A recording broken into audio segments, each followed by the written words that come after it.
the Public Accounts Committee. There could be some challenges we face as committee in terms of our effectiveness to deliver real-time solutions to the problems facing our counties. And sometimes the argument is made that maybe the committee such as the Parliamentary Accounts Committee, the CIPA committee, is a mortician, that we deal with matters that are historic.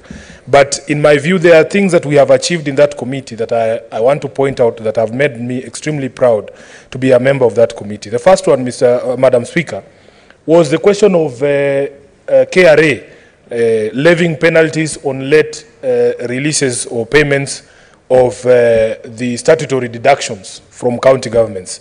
I remember it was in a session of the Parliamentary Accounts Committee that we asked the rationale.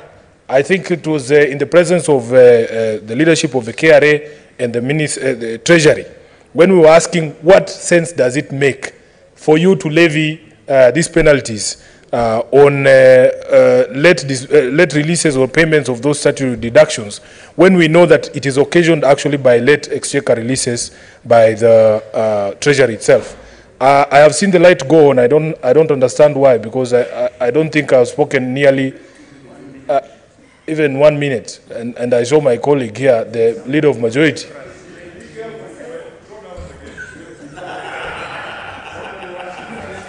Perhaps, Madam Speaker, I can be given direction as to what time I have. I think the light means 5 minutes. You have 5 minutes.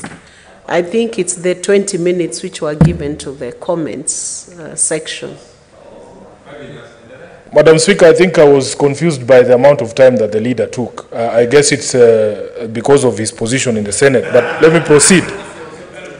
Yes, Madam Speaker, we have also been faced with the specter of pending bills before the committees, but I was happy that in front of that committee of PAC, the leadership of the former NMS, for instance, here in Nairobi, admitted that they were not going to load the 16 billion pending bills that were on the NMS books on the county government of Nairobi, that in fact that money was going to be paid from State House. So I can see that there are current issues that we have addressed in the PAC committee, and I feel very proud and privileged to be a member of that particular committee. We have also been trying to explain to the counties that we are actually friends and partners in the success of devolution, so that there doesn't need to be an adversarial relationship between this committee and the committee and the county governments themselves. Then from the roads, transport and housing, I was very happy when the committee visited the Mombasa County to discuss the question of the development or redevelopment of Buxton Estate. Because even here in Nairobi, we have many old city council estates that are earmarked for redevelopment.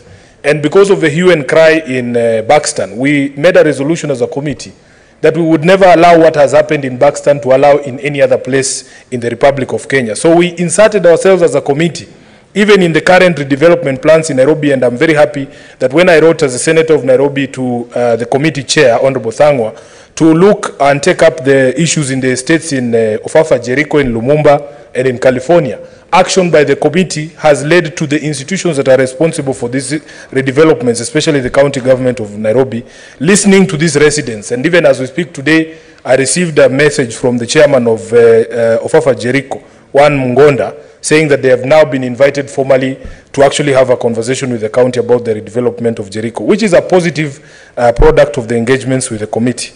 I have attended those public participations. I have had majority leader allude to them, and it is clear that there is an effort that is being made, at least by the city county of Nairobi, to engage the residents, and I continue to laud the governor and his people for giving an opportunity to hear the residents who are going to be affected by these developments. Finally, Madam Speaker, on the question that my majority leader has spoken about on EABL, indeed the petition that has been brought regarding the issue of EABL is a matter that we should all take interest in. That I have had some of the submissions that have been made before the committee.